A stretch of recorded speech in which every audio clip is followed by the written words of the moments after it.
Ladies and gentlemen, once again, welcome to the Rogers Kakasungura YouTube channel. A big thank you to each and every one of you for your continued support. And I want to take this personal opportunity to say thank you for the growth we have witnessed for the past few months. And may God bless you, ladies and gentlemen. I will be mixing Swahili and English where necessary for my point to be home clear and precise, ladies and gentlemen. The Kenyan devolution has turned 10 years since inception, since 2013.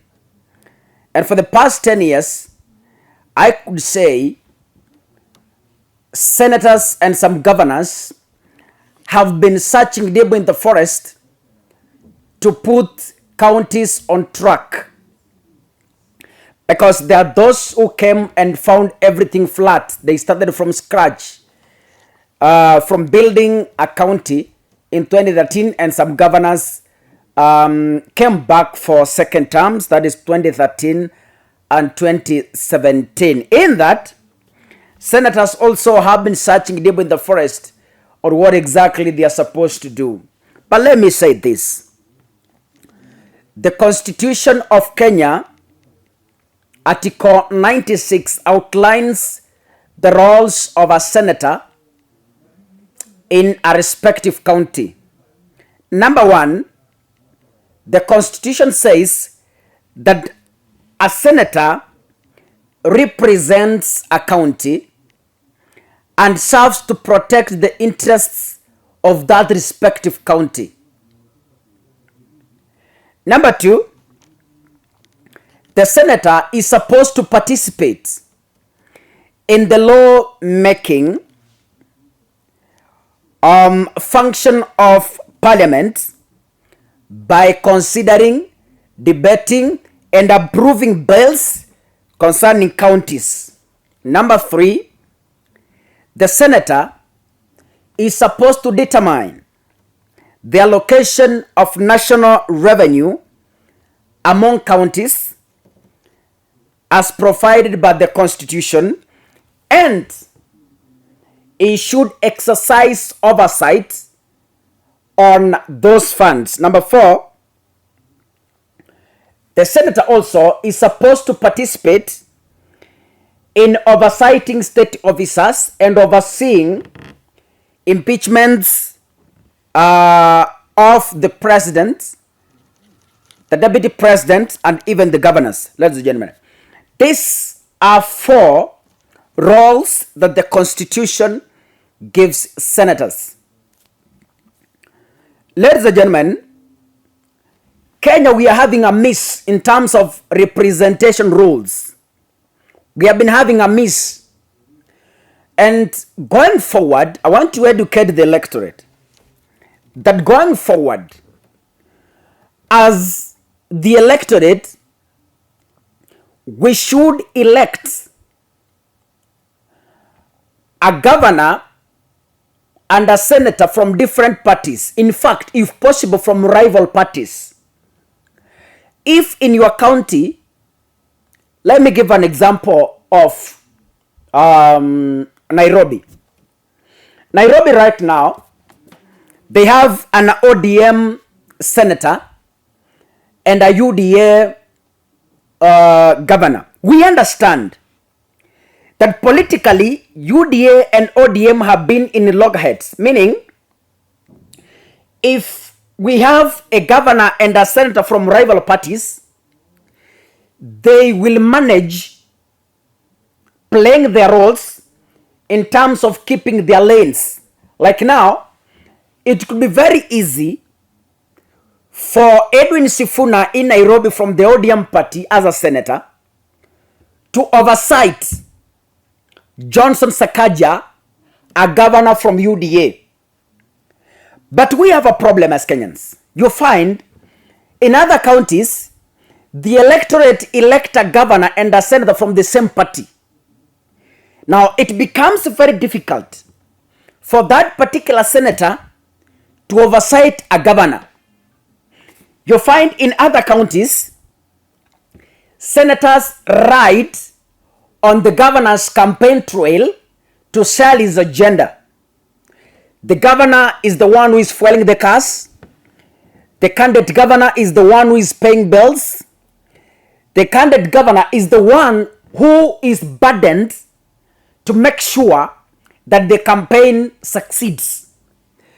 The work of the senator, the candidate senator in those counties doing such campaigns ni kupiga tu mudomo kuuza governor. Ladies and gentlemen. Now, when these people gets power, the senator will always find a challenge to oversight someone who paid bills for him, who helped him campaign. It will become very difficult. Now, today, the Supreme Court of Kenya gave some orders to the Senate. And in a verdict signed by the CJ, that's the Chief Justice of the Supreme Court, that is Martha Koome, she said and she ordered that the Senate has powers to summon governors to come and explain, for example, misappropriation of public funds. What does this mean? If funds are being embezzled in a particular county, we expect that the senator in that particular county is supposed to raise alarm and give a report to the Senate and tells the Public Accounts Committee, Public Accounts and Investment Committee, for instance.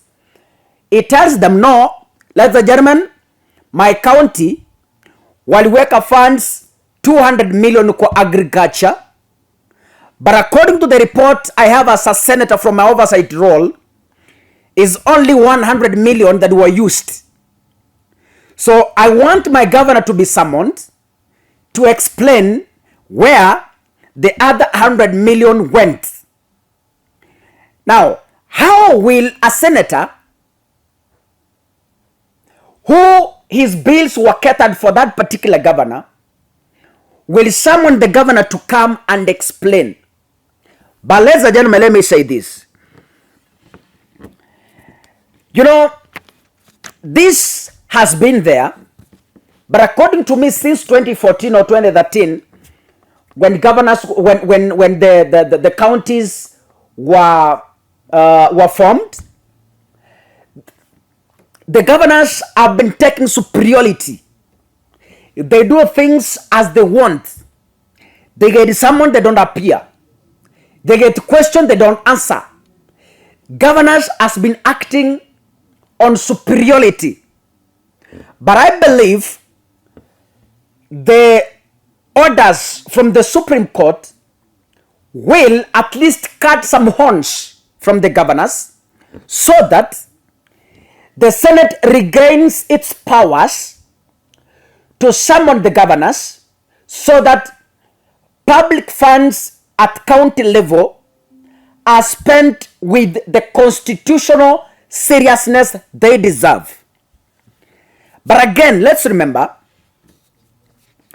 that the orders the court has given senators can be of good help to counties, or it can also turn into a cash cow. You find senators will now begin to introduce malicious summons to intimidate governors. For instance, as a county governor, if you have a senator who is eyeing for your position in 2027, because the Senate has been given the mandate to summon you, he will start what we call backbiting. So it's up to the governors to up their socks and work as per the transparency the funds deserve. Ladies and gentlemen, we know during the COVID-19, many governors misappropriated funds. Na umesikia wameanza. they have already put a request that they be given billions for Ebola preparation. Ladies and gentlemen, governors have already seen a cash cow, right? Like the COVID-19, you find governors could maliciously award tenders worth millions of shillings in the supply of masks, supply of sanitizers, supply of ICU beds, and so many things. Governors really ate well. But ladies and gentlemen, as we move forward, yes, I agree that some counties did an exemplary job. But I know the request by governors to be given billions for Ebola preparation is a way of looking for a cash cow. And I believe that the orders from the court will re-energize the powers from the Senate to fulfill its mandate in oversighting public funds at county government levels. These are the orders that the Supreme Court gave. In the performance of its oversight role over county revenue, the Senate has powers to summon county governors to answer any questions or provide any requisite information, though this has been happening, but under limited powers. But we believe from this order, senators will regain the energy without maliciously attacking governors, but with a good intention of rescuing and make sure that public funds are used as per the Constitution. Order number 2, the Senate's oversight authority is not limited to nationally allocated revenue, but extends locally generated revenue by counties. This means that the senators will not only oversee the revenue that has been sent from national government, but they have been given more mandate to oversight the revenue collected at county level. What do I mean? For example, if the county government of Kisii, from its internal revenue, the county revenue from permits and the tax the traders pay, in a particular year, if they collected, let's say, for example, 300 million, for instance, the senator has been granted the powers to question on how the 300 million was spent by the governor. And the Senate has been given more mandate to further summon the governor through the Public Accounts Committee to come and explain or give requisite information on how the cash was spent.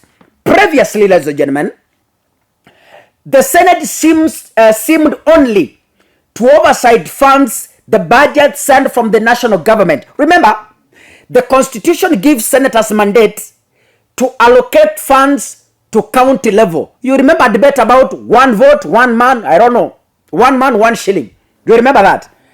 They have authority to discuss on how much counties are being given. Now, senators have always taken responsibility to only oversight the cash sent from national government as a budget to county level. But in this particular orders, their powers have been re-energized and extended for them to also oversight funds collected as revenue by counties. The last one, county assemblies have the power of first tier oversight. Remember, the work of the members of the National Assembly is to oversight the national government and legislate to make laws. The same case, members of the county assembly, their work away from the Senate work, members of the county assembly are also supposed to oversight the county government and legislate, make laws, pass county bills, and others over county government revenue, whether nationally allocated or locally generated. So the MCS have also been given powers to oversight the national budget sent to the county level and the locally generated revenue. Ladies and gentlemen, as I finish, let me say this. It's not that this has not been happening, but we have always exhibited laziness from senators who want to milk governors. We have exhibited laziness from members of the county assembly who depend on handouts from governors. But I believe the orders from the Supreme Court will re-energize their powers so that the public funds can be utilized with the seriousness they deserve, ladies and gentlemen. I want to thank you for watching. Keep subscribing and keep sharing our content. May God bless you so much. Asanteni sana wa Kenya.